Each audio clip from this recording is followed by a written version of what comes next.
mo ako milaom nga ang adlaw mo patim alda. Pamalandong sa pulong sa Dios, tuburan sa pagtuong bug-os, tigpalig-on sa kalag sa kinabuhi, tuburan sa tanang paglaom ug paghigugma. Ang naghatag og kahulugan sa akong kinabuhi. Kidalit kaninyo ning estasyon DXGN uban sa mga madre sa Daughters of St. Paul. Kining tulumanon, Bidlisyo sa Kabuntagon. Nganong ani ako ning kalibutan.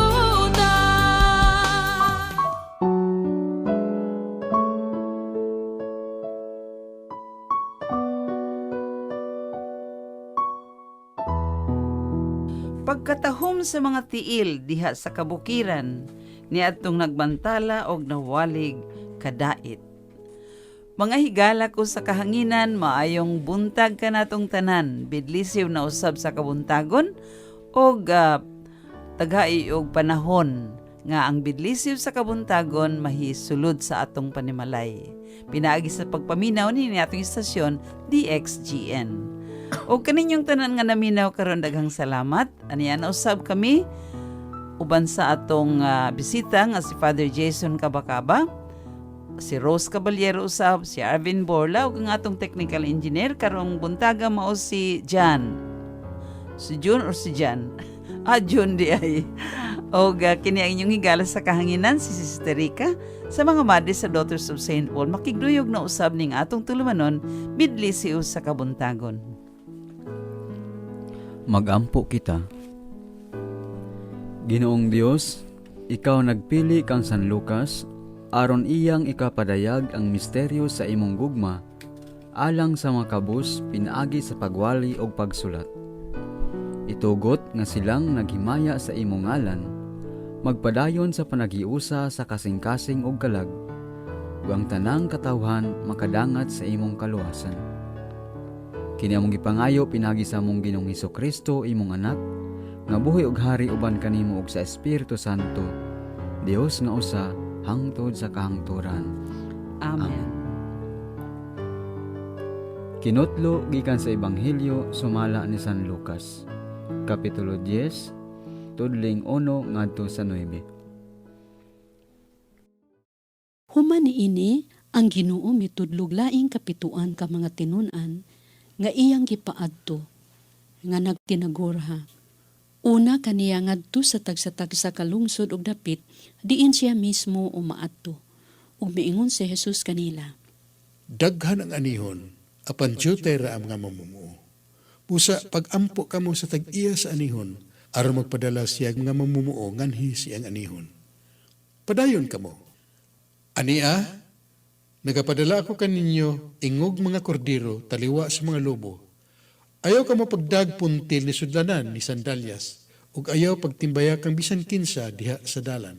Sa bisan asang balaya makasuod kamo. Unaha ang pag-ingon, ang kalinaw maanaa ni ining balaya. Ug kung ato didto ang anak sa kalinaw, mupuyo kaniya ang imong kalinaw. Apan kun wa mubalik kini kanimo. Ug magpuyo kamo sa maorang balay. Magkaon ug mag-inom kamo sa dulot nila.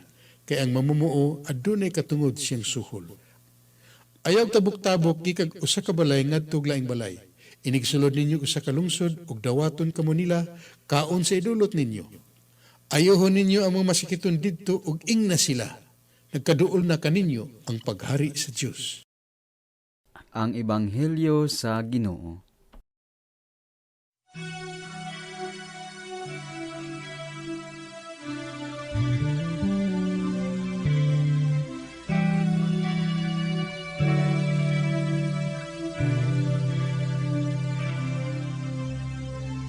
Diyos Amahan, tag-iya sa tanan, ikaw ang nagmugna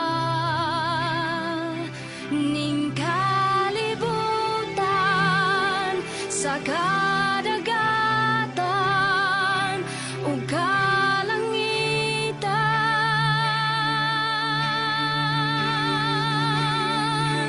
Walay rason nga dili ka na mo simbahon.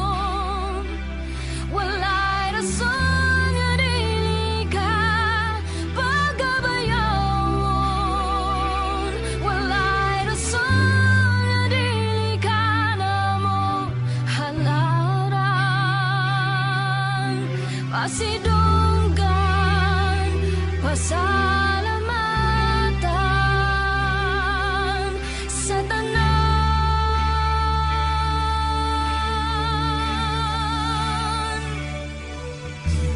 Diyos ni Abraham, Diyos ni Jacob, Diyos ni Isaac, Diyos ka namo, imong katawhan nga niluwas.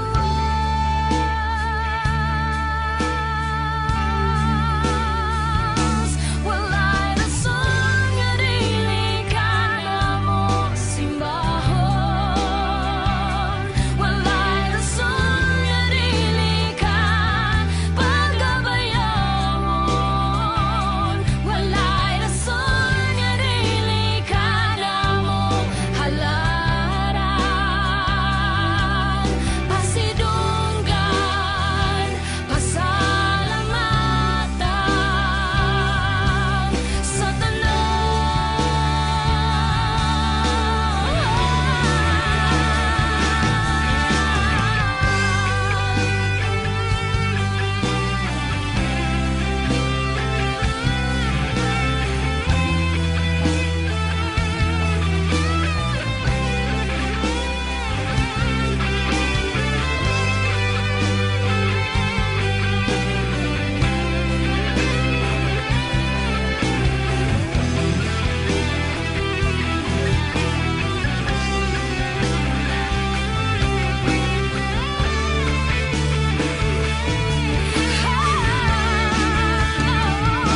walay rason nga dili ka namo simbahon.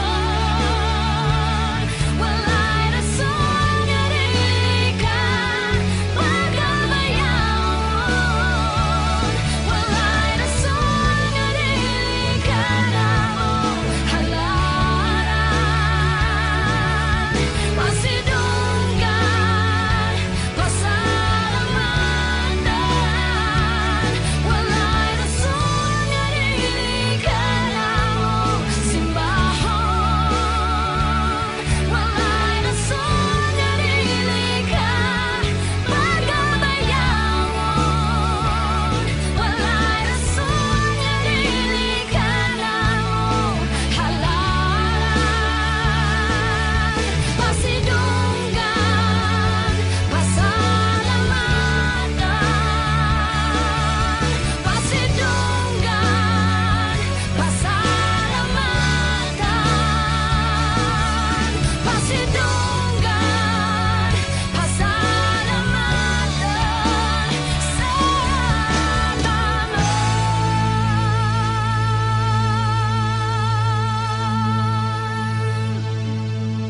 Diha sa pagbasa sa Ebanghelyo, atong nadungog nga si Jesus nagpadala sa 72 ka mga tinun-an aron sa pagsangyaw sa maayong balita, sa pagsangyaw sa kaluwasan.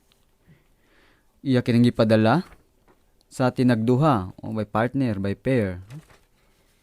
Nainumdum ko sa ginaingon sa English nga, 2 heads are better than one. Duha ka tao, duha ka mga tinun-an nagsimbolo usab sa usa ka komunidad. No? Ug unya iyang giingnan nga mag-ampo sa tag-iya sa mga ngani kay daghan ang anihonon apan diutay ra ang mga ngani. Mag-ampo. Kini nagpasabot nga sa pagbuhat sa misyon kinahanglan ubanan kanunay sa pag-ampo. No? Tungod kay kung wala siya, wala kitay mahimo. Amen. Gipadala sama sa mga karnero, taliwala sa mga lobo, dugang ni Jesus. No? Kini nagpasabot nga ang pagmisyon dili sayon. Pila ka mga misyonaryo nga atong nabalitaan. No? Recently lang, itong mga madre sa Sisters of Charity, ni Mother Teresa of Calcutta, no? Dito sa Yemen, ni adtong Marso. Upat kanila namatay, no? Tungod sa pagsangyaw sa maayong balita, nahimo silang martir, no? Diya sa simbahan, diya sa pagtuo. Ang uban pagyod, no? Ginapanamastamasan. So lisod yun kaayo ang pagka misyonaryo tungod kay ang pagkinabuhing Kristohanon, ang pagsunod sa pulong ni Jesus, o ang pagpanganudlo sa pulong ni Jesus, sukwahi sa kinabuhing kalibutanon. Sukwahi. Ang misyon sa 72 nga gipadala ni Jesus nagtudlo sa mga mahinungdanong pamatasan nga batunan sa mga tao. So, sa panahon ni Jesus, kini naghatag og pagtulunan nga ang bag-ong pagpanudlo ni Jesus dili sama sa pagpanudlo sa mga Hudiyo sa ilang panahon. Una, nagtudlo kini og pamatasan nga gitawag og being hospitable, hospitality. Nga sa ilang pagpanglakaw, wala sila magdala og mga puntil, bag o sandalyas, kundili mao lamang ang kalinaw ni Kristo. Ang ilang idala mo ang kalinaw ni Kristo. Kini nagpasabot nga kinahanglan mosalig nga sila pagadawaton sa mga tao, og kini magapahinumdom sa mga tao nga sila usab misalig kanila. Nga misalig ang mga tinun-an ni Jesus sa mga tao nga sila pagadawaton. Ayaw kamo paghunong sa paghimamat kang bisan kinsa. Sa akong pagsabot, kini nagpasabot nga dili mag-usik sa panahon nga dili kabahin sa misyon. Dili na magchismis-chismis pa, padayon sa pagbuhat sa misyon. Ikaduhang pamatasan nga akong ma-share mo nga ang pamatasan sa sharing o panag-inambitay. Kung mingon nga kaon og inom sa ilang idalit kaninyo, kay ang mamumuo angay gayud nga suhulan. Kini nagpasabot nga kinahanglang ang pagpanag-inambitay sa grasya nga dawat sa pamilya nga nagpadayon nga midawat. Nga sa maong pamatasan, mavalue sa mga tao ang kanindot sa pagpanag-inambitay. Na ginaingon nga sharing means loving. Panagiusa diya sa lamisa, kaon ug inom sa idalit. Ang mga disipulo kinahanglan mo kaon unsang i-offer sa tagbalay. Mukaon sila tipon kanila. Kini nagpasabot nga sila midawat sa pagpanaghiusa kanila pinagi sa pagkaon sa ilang gidalit. Sa ato mga Filipino usahay ang tagbalay miingon, labi na niadto mga tagbalay nga sa bukid. Ako nag-experience pag ko, naka-immersion ko sa bukid. Ingon ang tagbalay nga, pasensya lang yun mo sir, o father. Sa among naabutan, manok-manok lang yun kay wa mi nakalugsong sa syudad. So inana, panusahay sayod ta nga ang i-prepare ang maabtan sa panimalay, bulad-bulad ginamos asin kaon, kaon sa idalit. Mo kini mensahe ni Jesus. Sharing pagpanag-inambitay. Katulo mo nga si sumitudlo sa pag-ayo sa mga masakiton. Ayuha ang mga masakiton. Daghang matang sa sakit, dili lang physical, naapoy sakit emosyonal, sakit spiritual. Isip disipulo ni Kristo, kita usab gitahasan sa pag-ayo sa uban. Tingali dili siya directly physical nga kaayuhan, tingali man ta doktor, tingali emotional, pagdasig ni atong mga nangaluya, spiritual ni atong nga wad-an og paglaom, wad-an og pagtuo sa Dios. Dugang pa, sulti sila nga hapit na maabot kanila ang paghari sa Dios. Kung mahimo sa mga disipulo ni Kristo ang pagtudlo sa pagka madinawaton, being hospitable, pagpanag-inabitay o pag-sharing, pagpang-ayo sa mga sakit, sila makaingon nga ang gangharian sa Dios ania na. Tungod kay ang katawhan na kinabuhi sa bag-ong kinabuhi, kinabuhing Kristohanon. Pamalandong. Isip usa ka Kristiyano, nasayod ba ako nga aduna ako'y misyon gikan sa Dios? Andam ba akong mugahin sa akong panahon? Bahandi og talento sa pagbuhat niini? Taposon ko pinagi sa mga pulong ni Santa Teresa of Avila. She said, Christ has no body on earth but yours, no hands but yours, no feet but yours. Yours are the eyes through which the compassion of Christ looks out to the world. Yours are the feet with which he is to go about doing good. Yours are the hands with which he is to bless others now. Mag-ampo kita. Mudangop kita sa amahan, ang tag-iya sa anihon, aron magpadala siyag dugang pang mamumuo sa iyang simbahan. Sa matag pangamuyo kita muingon. Kahimuti ang imong alagad, Ginoo. Nga ang pagkinabuhi sa tanang lumilihok sa simbahan, sama kang San Lucas, makapahimuot unta sa Dios nga Amahan. Mag-ampo kita sa Ginoo. Kahimuti ang imong alagad, Ginoo.